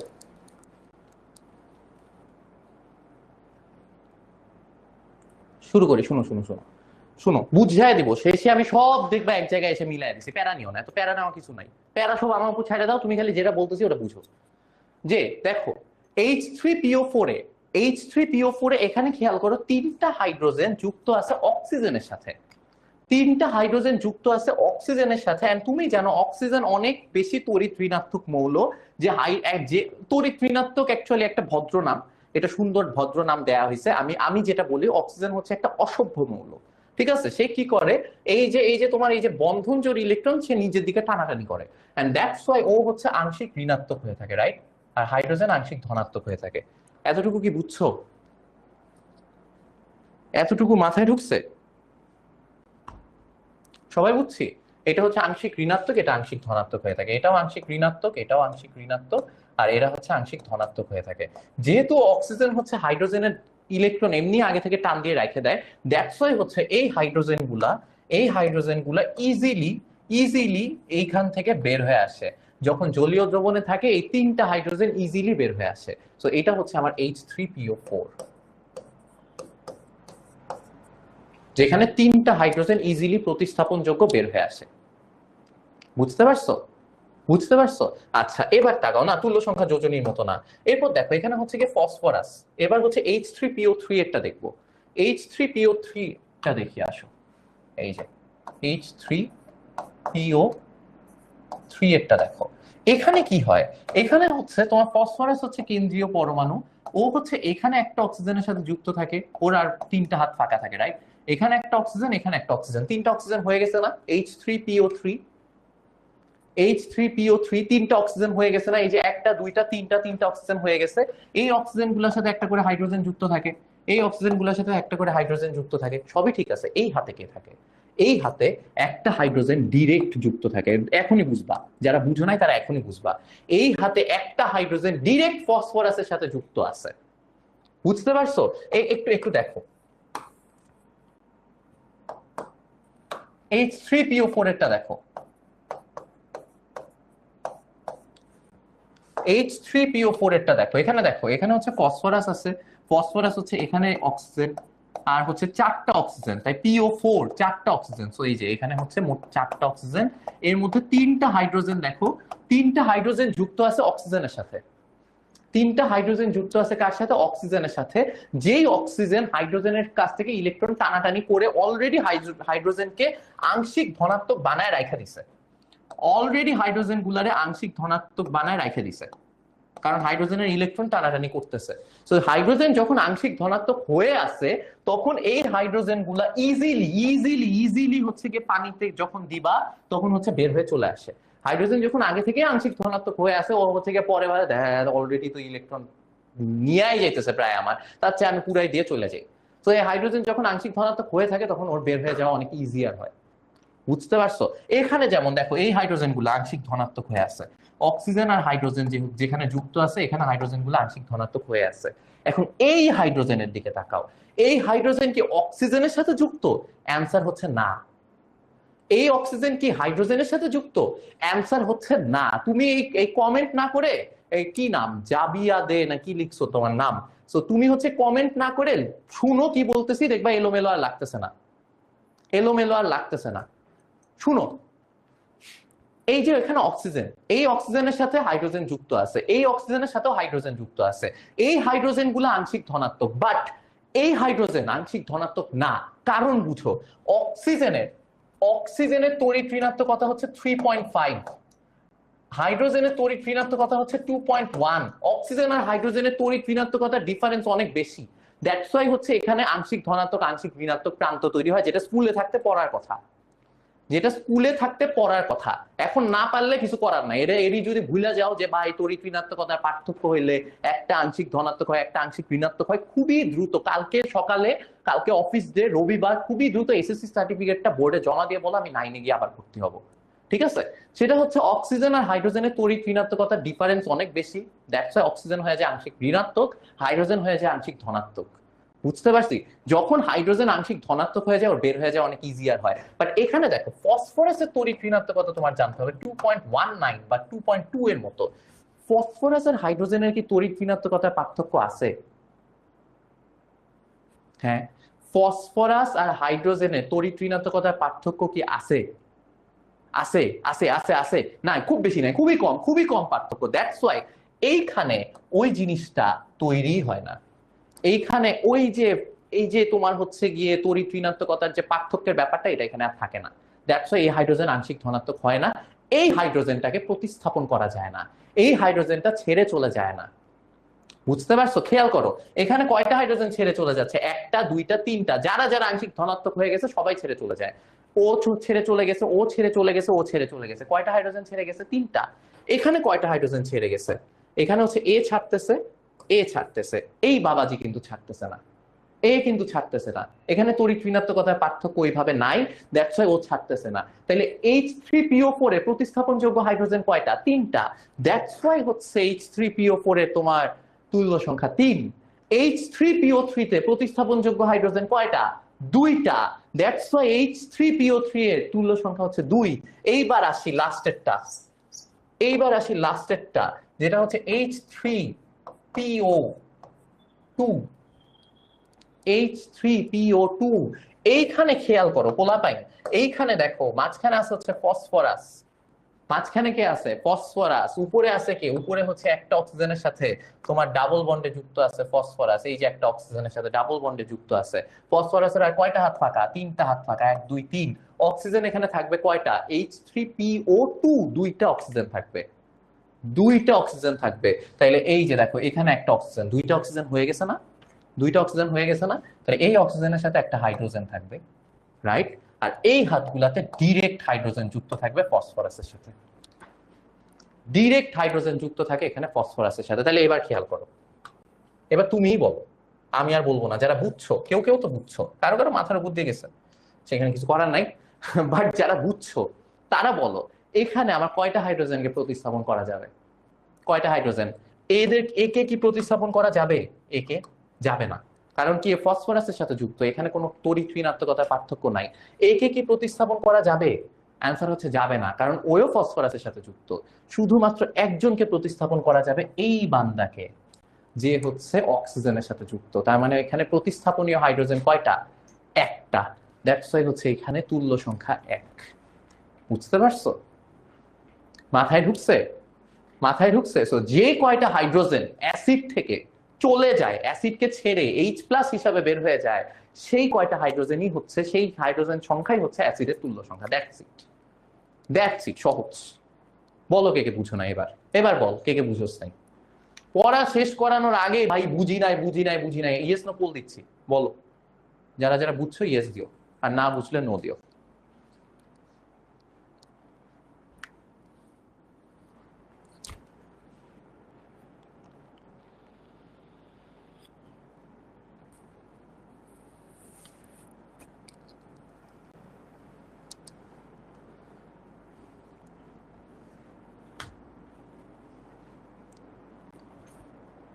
বুঝছি, ঠিক আছে।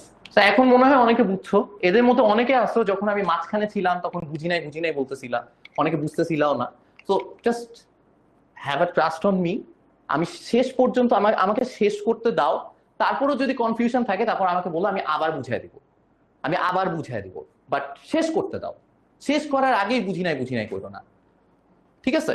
So that's it. তোমার হচ্ছে গিয়ে যে কয়টা হাইড্রোজেন তোমার হচ্ছে গিয়ে অ্যাসিড থেকে বের হয়ে যায়, H+ হিসাবে বের হয়ে যায়, এটাই হচ্ছে ওর তুল্য সংখ্যা। ঠিক আছে? H3PO3 তে আমি দেখতেছি হাইড্রোজেন গুলো অক্সিজেনের সাথে যুক্ত আছে। অক্সিজেনের সাথে যুক্ত থাকা মানেই ওখানে হচ্ছে হাইড্রোজেন আংশিক ধনাত্মক হয়ে যাওয়া। এটা তোমরা পানির সময়ও শিখছিলা, ছোটবেলায় পানি থেকে শিখে আসতেছো। পোলার যৌগ শিখছো না? পোলারিটি শিখছো না? হ্যাঁ। সো এখানে এই যে অক্সিজেন হচ্ছে হাইড্রোজেনের ইলেকট্রন টান দিয়ে রাখে, তাই হাইড্রোজেন আংশিক ধনাত্মক হয়ে যায়। এখানে তিনটা হাইড্রোজেনই বের হয়ে চলে যায়। পরিট। আর হচ্ছে গিয়ে এখানে খেয়াল করো, এখানে কি হয়েছে? এখানে হচ্ছে গিয়ে তোমার দুইটা হাইড্রোজেন অক্সিজেনের সাথে যুক্ত আছে। যেই হাইড্রোজেন গুলা অক্সিজেনের সাথে যুক্ত আছে, বুঝো অক্সিজেন তড়িৎ ঋণাত্মক মৌল, অক্সিজেনের তড়িৎ ঋণাত্মকতা অনেক বেশি। তাইলে অক্সিজেন কি করে? হাইড্রোজেনের ইলেকট্রন নিজের দিকে টান দেয়, হাইড্রোজেন তখন কি হয়ে যায়? আংশিকভাবে ধনাত্মক হয়ে যায়। হাইড্রোজেন কি হয়ে যায়? আংশিকভাবে ধনাত্মক হয়ে যায়। তো হাইড্রোজেন যখন আংশিকভাবে ধনাত্মক হয়ে গেছে যারা, তারা ইজিলি বের হয়ে যায়। এখানে তিনজনই অক্সিজেনের সাথে যুক্ত, তিনজনই আংশিকভাবে ধনাত্মক হয়ে গেছে, তিনজনই বের হয়ে গেছে, তিনজনই বের হয়ে যায় পানিতে দিলে। এখানে খেয়াল করে দুইজন অক্সিজেনের সাথে যুক্ত, একজন ফসফরাসের সাথে যুক্ত। ফসফরাস আর হাইড্রোজেনের তড়িৎ ঋণাত্মকতার পার্থক্য খুবই সামান্য, খুবই সামান্য, প্রায় সমান, প্রায় সমান। দ্যাটস ওয়াই হচ্ছে এখানে কোনো পোলারিটি ক্রিয়েট হয় না, কেউ আংশিক ধনাত্মক কেউ আংশিক ঋণাত্মক হয় না। এখানে এই অক্সিজেনের সাথে যারা যুক্ত এই হাইড্রোজেন গুলা হয়, শুধু এই দুইটা হাইড্রোজেন তখন বের হয়ে চলে যায়। বুঝছো? দ্যাটস ওয়াই এখানে প্রতিস্থাপনযোগ্য হাইড্রোজেন দুইটা। এন্ড লাস্টেরটা এখানে, এখানে দুইটা হাইড্রোজেন ফসফরাসের সাথে যুক্ত, এরা কি আংশিক ধনাত্মক হবে? ফসফরাস কি ওদের ইলেকট্রন টান দিবে? অ্যান্সার হচ্ছে না, দিবে না। তাহলে ওরা কি আংশিক ধনাত্মক হবে? অ্যান্সার হচ্ছে না, হবে না। তাহলে কয়টা আংশিক ধনাত্মক হবে? এই একটা হাইড্রোজেন যে অক্সিজেনের সাথে যুক্ত আছে, অক্সিজেন ওটা টান দিবে, তখন ও আংশিক ধনাত্মক হবে, ও বের হয়ে চলে যাবে। তো এখানে একজন বের হয়ে যাবে কারণ একজন অক্সিজেনের সাথে যুক্ত, এখানে দুইজন বের হয়ে যাবে কারণ দুইটা হাইড্রোজেন অক্সিজেনের সাথে যুক্ত, এখানে তিনটাই বাইর হয়ে যাবে কারণ তিনটাই অক্সিজেনের সাথে যুক্ত। বুঝছি? শেষ, শেষ, তুল্য সংখ্যা শেষ। এবার আসো পিএইচ পিওএইচ, পিএইচ আর পিওএইচ। এবার আসো দেখো, খেয়াল করো পিএইচ পিওএইচ কেন ভাই এত কিছু শিখাইলাম, এত কিছু কেন শিখাইলাম? তাইলে দেখো, তুমি এখন যে ঘনমাত্রা, তোমার ঘনমাত্রা যেভাবেই দেয়া থাকুক, ঘনমাত্রা যেভাবেই দেয়া থাকুক, তুমি কিন্তু এখন সবগুলাকে মোলারিটিতে আনতে পারবা, পারবা না? ঘনমাত্রা মোলারিটিতে আনতে পারবা না? পারবা। দুই নাম্বার হচ্ছে তুল্য সংখ্যাও তো শিখে গেছো, কোন অ্যাসিডের তুল্য সংখ্যা কত, রাইট? তাইলে এবার আমি তোমাকে বলতেছি পিএইচ পিওএইচ বের করার জন্য, পিওএইচ পরে ফেলায় রাখি, পিএইচ পিএইচ বের করার ফর্মুলা হচ্ছে মাইনাস লগ এইচ প্লাস আয়নের ঘনমাত্রা। এটা কি? স্ট্রং অ্যাসিডের জন্য, মাথায় রাখো, উপরে লিখে রাখো, স্ট্রং অ্যাসিড। পোল হাওয়ায় গেছে না বাতাসে গেছে, ফেলাও না, পোল দিয়ে কি করবে এত। সো পিএইচ ইকুয়ালস টু কি মাইনাস লগ এইচ প্লাস আয়নের ঘনমাত্রা। ঠিক আছে? এখন এই এইচ প্লাস আয়নের ঘনমাত্রার জন্যই আমার এত কাহিনী, কিচ্ছা কাহিনী করা লাগছে। সেটা হচ্ছে এইচ প্লাস আয়নের ঘনমাত্রা কিভাবে বের করব? এইচ প্লাস আয়নের ঘনমাত্রা বের করার ফর্মুলা হচ্ছে এইটা, সেটা হচ্ছে অ্যাসিডের ঘনমাত্রা, অ্যাসিডের মোলারিটি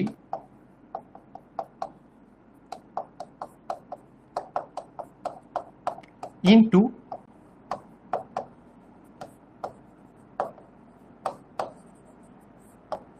তুল্য সংখ্যা। লিখে রাখো, এইচ প্লাস আয়নের ঘনমাত্রা বের করার ফর্মুলা হচ্ছে অ্যাসিডের মোলারিটি ইনটু তুল্য সংখ্যা। শেষ। এখন থেকে পিএইচ একদম ধীপ ধাপ ধাম ধুম করে ফেলতে পারবা।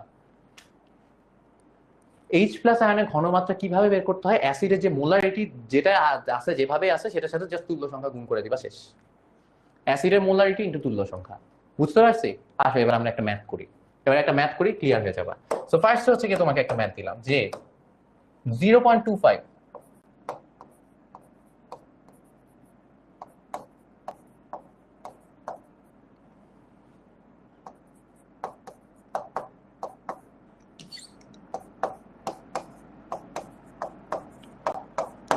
তোমার ফার্স্ট কোয়েশ্চেন হচ্ছে 0.25 মোলার H2SO4 এর পিএইচ কত। সো পিএইচ বের করার জন্য তোমার ফার্স্টে কি বের করতে হবে? এইচ প্লাস আয়নের ঘনমাত্রা। সো এইচ প্লাস আয়নের ঘনমাত্রা কত হবে বলো? এইচ প্লাস আয়নের ঘনমাত্রা হবে হচ্ছে অ্যাসিডের মোলারিটি যেটা দেয়া আছে কত, 0.25 ইনটু, অ্যাসিডের মোলারিটি দেয়া আছে না, এই যে 0.25 মোলার। সো 0.25 ইনটু H2SO4 এর তুল্য সংখ্যা কত পোলাপাই? H2SO4 এ কয়টা হাইড্রোজেন বের হয়ে যায় যখন তুমি পানিতে দাও? দুইটা। সো 2। সো অ্যান্সার হচ্ছে 0.5। এখন হচ্ছে পিএইচ বের করে ফেলো, শেষ। এখন পিএইচ কত? পিএইচ হচ্ছে মাইনাস লগ এইচ প্লাস আয়নের ঘনমাত্রা, সেটা হচ্ছে মাইনাস লগ কত বসাও? 0.5, শেষ। দেখো যা আসে তাই। বুঝতে পারছো? এতটুকু মাথায় ঢুকছে?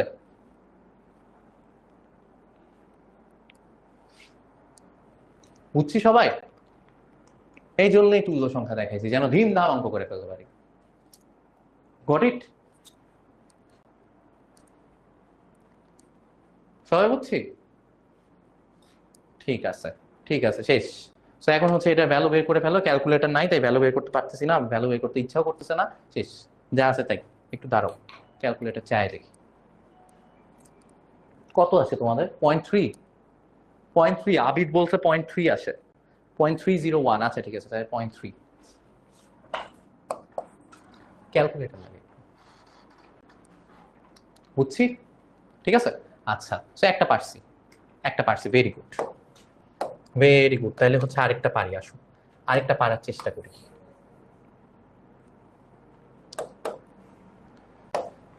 পিএইচ নিয়ে মোটামুটি আইডিয়া আছে, রাইট? পিএইচ নিয়ে মোটামুটি আইডিয়া থাকা উচিত, থাকা উচিত। জানি আমরা, তাই না? আমরা কি জানি? আমরা জানি হচ্ছে গিয়ে অ্যাসিডের ক্ষেত্রে, আমরা জানি অ্যাসিডের ক্ষেত্রে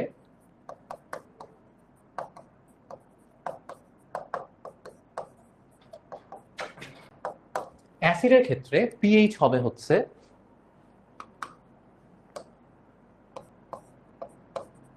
অ্যাসিডের ক্ষেত্রে পিএইচ হয় হচ্ছে <7। অ্যাসিডের ক্ষেত্রে পিএইচ 7 এর চেয়ে ছোট হয়। আর হচ্ছে ক্ষারের ক্ষেত্রে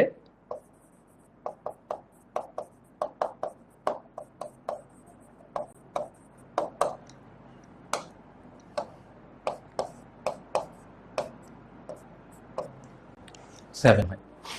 ঠিক আছে, বুঝছি, এটা আমরা জানি। ভাই আগের স্লাইড প্লিজ, এই যে আগের স্লাইড। আজকে সহজ সহজ ম্যাথ করাবো, কঠিন ম্যাথ নেক্সট দিন। সো পিএইচ পিওএইচ বের করার হচ্ছে কি ইয়াতে আমরা চলে আসছি। এখন জাস্ট হচ্ছে আমাদের ধাম ধাম ধাম ধাম করে ম্যাথ করে ফেলতে হবে, দ্যাটস ইট। বুঝছি সবাই? আচ্ছা ঠিক আছে, আগে সো ক্ষারের ক্ষেত্রে পিএইচ হচ্ছে 7 এর চেয়ে বড় হয়, এটা আমরা জানি। আচ্ছা ঠিক আছে, আর দুইটা ম্যাথ করাবো, জাস্ট দুইটা ম্যাথ করাবো, শেষ, সহজ একদম Lotha math. First question, first মানে আর দুইটা যে ম্যাথ করাবো তার মধ্যে এক নাম্বার, সেটা হচ্ছে 1.5 মোলার H2SO4 এর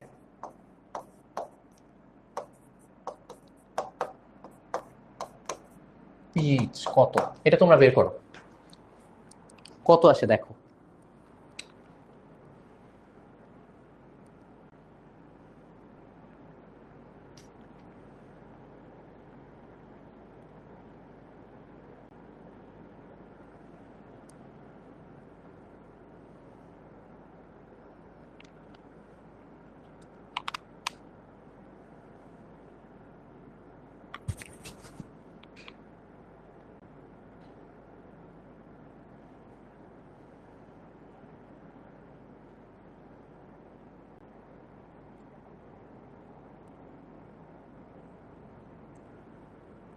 কত আসে?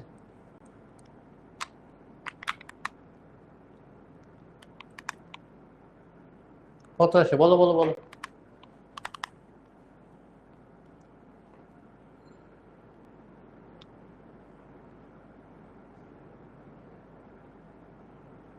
মাইনাস আসছে, -0.47 চলে আসলো। আসো তো দেখি। আমরা জানি, আমরা জানি এইচ প্লাস আয়নের ঘনমাত্রা কত। এইচ প্লাস আয়নের ঘনমাত্রা, এইচ প্লাস আয়নের ঘনমাত্রা হচ্ছে তোমার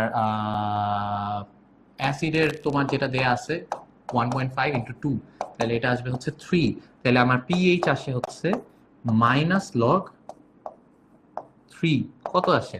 -log3 তে -0.47 আসতেছে, তোমাদের আসতেছে হচ্ছে -0.47। তাহলে আমি যদি এইভাবে করি এই প্রসেসে, তাহলে আমার অ্যান্সার আসতেছে -0.47। এখন আমি তোমার কাছে জানতে চাই যে এটা কি ঠিক হয়েছে, তোমার কি মনে হয়? পিএইচ এর যে ভ্যালুটা আসলো নেগেটিভ -0.47, এই ভ্যালুটা আসে কি ঠিক হয়েছে না ভুল হয়েছে? আমি তোমাদের কাছে জানতে চাবো। আমি তোমাদের কাছে একটা পোল দিছি যে এই যে ভ্যালুটা আসলো -0.47, এটা কি ঠিক আছে?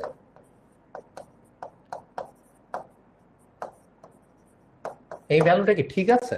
যদি ইয়েস হয় তাহলে বইলো ইয়েস, আর যদি মনে হয় যে ভুল হয়েছে তাহলে নো বইলো। ইয়েস নো পোল গেছে, বলো এই ভ্যালুটা কি ঠিক আছে? তোমার কি মনে হয় এই ভ্যালুটা আসে কি উচিত হয়েছে?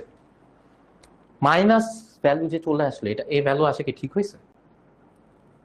যারা না বলতেছো কেন না, সেটাও বলো, কেন মনে হচ্ছে যে ভুল হয়েছে?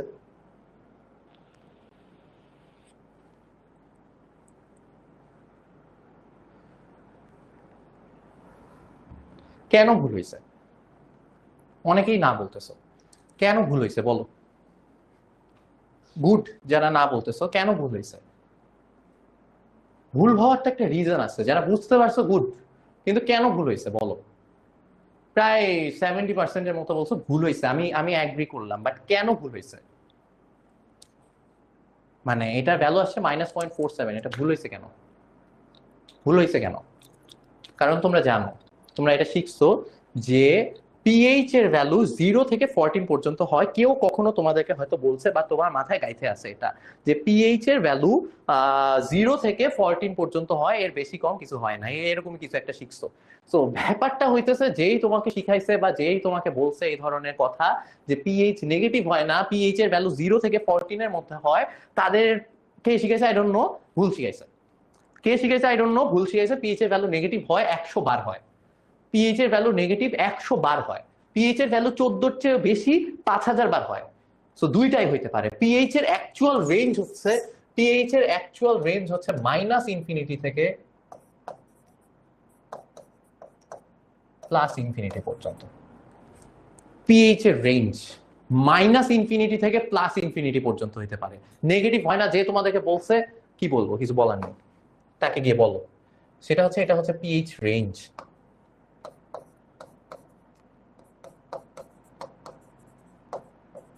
এটা মাথায় রেখো, -ইনফিনিটি থেকে +ইনফিনিটি পর্যন্ত হয়। ঠিক আছে, এটা হচ্ছে 1 নাম্বার জিনিস। ঋণাত্মক হইতে পারে, যে বলছে ঋণাত্মক হইতে পারে না তাকে গিয়ে বলো কেন বলছে এটা।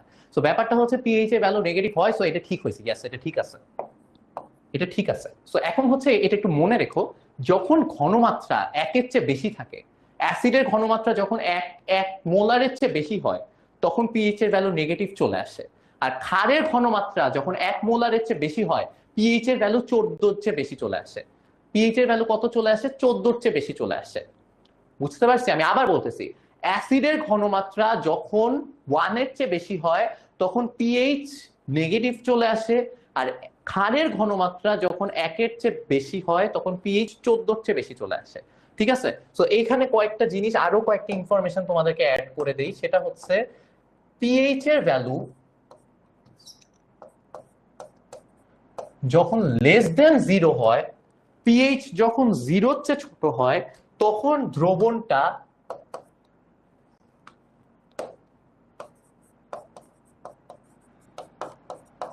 দ্রবণটি তখন সুপার অ্যাসিড হিসাবে কাজ করে।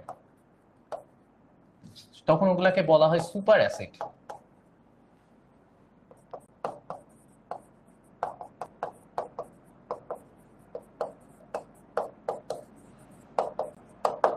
সুপার অ্যাসিড হিসাবে কাজ করে। ঠিক আছে?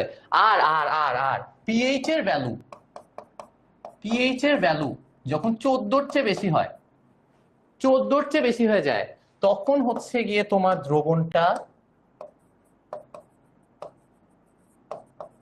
দ্রবণটি তখন সুপার বেস হিসাবে কাজ করে।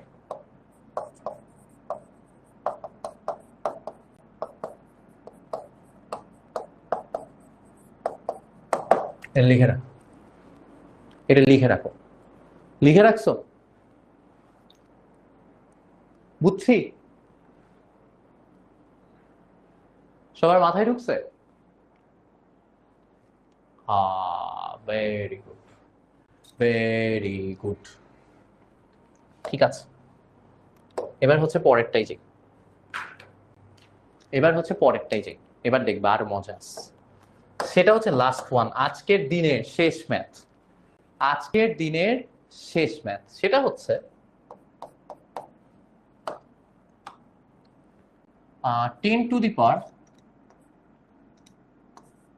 10⁻⁻8, সরি 10⁻⁻8 মোলার HCl এর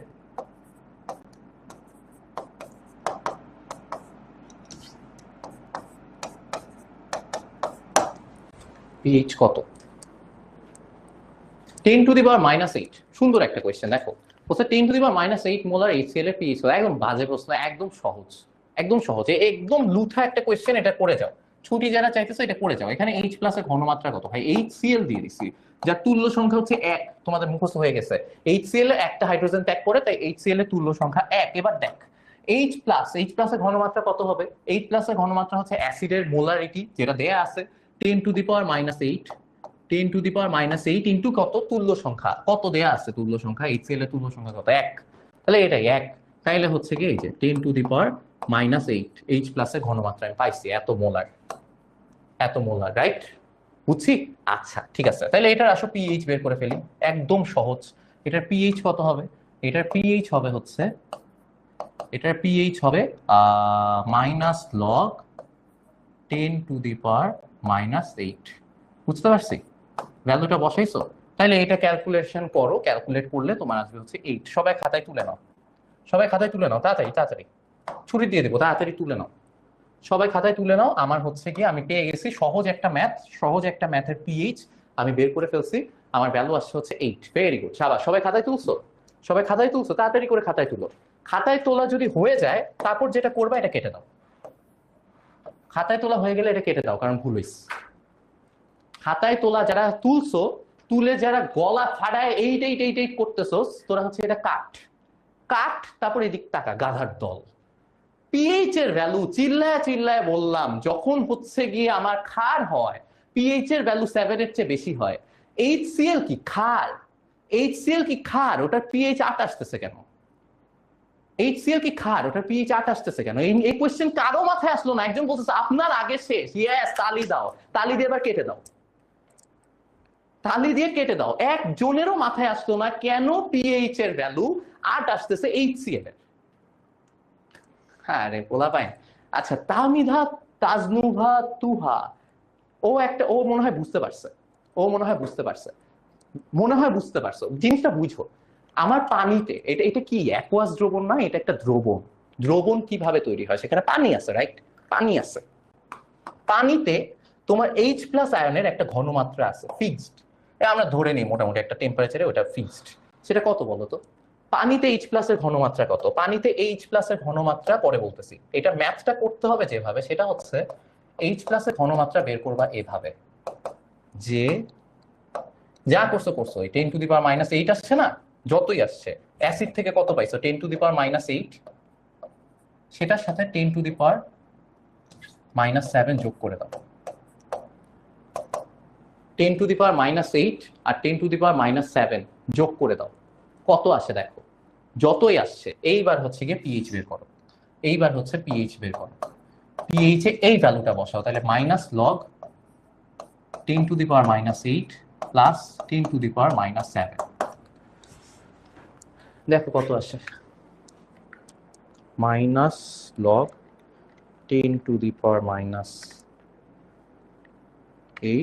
প্লাস 10⁻⁷, আসতেছে হচ্ছে 6.96, আসবে হচ্ছে 6.96। এখন তুমি বলতো ভাই এটা কই থেকে পাইলেন? 10⁻⁷ আপনার আসলো কোত্থেকে? এই জিনিস আপনি পাইলেন কই থেকে? এটা কোত্থেকে আসলো, তাই না? 10⁻⁸ পর্যন্ত বুঝছি ভাই, 10⁻⁷ আপনি আনলেন কোথা থেকে? 10⁻⁷ হচ্ছে পানিতে H প্লাসের যে ঘনমাত্রা সেটা তোমার যোগ করে দিতে হবে। পানিতে H প্লাস আয়ন থাকে, সেটার একটা ঘনমাত্রা আছে, সেটা হচ্ছে 10⁻⁷, সেটা তোমার যোগ করে দিতে হবে। এখন তুমি বলতে পারো ভাই আগের গুলাতে তো যোগ করি না, এই যে আপনি যে এখানে ম্যাথ করলেন এখানে 10⁻⁷ তো যোগ করেন না, এই আগে আরো পিএইচ বাই করছেন সেখানেও 10⁻⁷ যোগ করেন না, কর 10⁻⁷ যোগ কর, কি আসে যায়? আমার কিছু আসে যায় না, এখানে ভ্যালু আসছে কত, 3 এর সাথে যোগ কর 10⁻⁷, আমি দেখতে চাই তোর পিএইচ এর ভ্যালু কত চেঞ্জ হয়। এখানে যোগ কর, এখানে 0.5 এর সাথে 10⁻⁷ যোগ করে দে, দিয়ে আমার জানাইস পিএইচ এর ভ্যালু কতটুকু চেঞ্জ হয়। এখানে ভ্যালুগুলো অনেক বড়, দ্যাটস ওয়াই হচ্ছে 10⁻⁷ যোগ করা না করা সেম, বাট এইখানে ভ্যালুটা অনেক ছোট, H প্লাসের যে ঘনমাত্রা সেটা খুবই অনেক কম, দ্যাটস ওয়াই হচ্ছে সেখানে আমার 10⁻⁷ যোগ করতে হবে। পানিতে যে পরিমাণ H প্লাস আয়ন আছে, এই অ্যাসিডের H প্লাস আয়নের ঘনমাত্রা তার চেয়েও কম, দেখতেই পারতেছো, এটা 10⁻⁸, আর পানিতে থাকে 10⁻⁷, দ্যাটস ওয়াই তখন যোগ করতে হবে, কারণ এই ভ্যালুটা খুবই ছোট, ইনসিগনিফিকেন্ট একটা ভ্যালু, সেটার সাথে এই ভ্যালু যোগ করলে চেঞ্জ হবে, রেজাল্ট চেঞ্জ হয়, সেটা চেঞ্জ হয়েছে দেখতে পাইছো। বাট এখানে তুই যোগ কর, আমার কিছু আছে জানা, কর সবগুলা ম্যাথে যতবার পিএইচ বের করবি সবগুলাতে 10⁻⁷ যোগ করে দিবি, দিস কতটুকু চেঞ্জ হয় আমারে জানাইস। হ্যাঁ, 3 থেকে হয়ে গেছে 3.0000701, তাতে কি আসে যায়? বুঝতে পারছো? মাথায় ঢুকছে? দ্যাটস ইট, সহজ পড়াশোনা, সহজ সবকিছু। সো আজকে এই পর্যন্তই অনেকবার পচাইলাম, অনেকবার ধোকা টোকা দিলাম, মন টন খারাপ করো না। আশা করি পিএইচ নিয়ে যদি আর কখনো আটকাও এই টাইপের ম্যাথ আসলে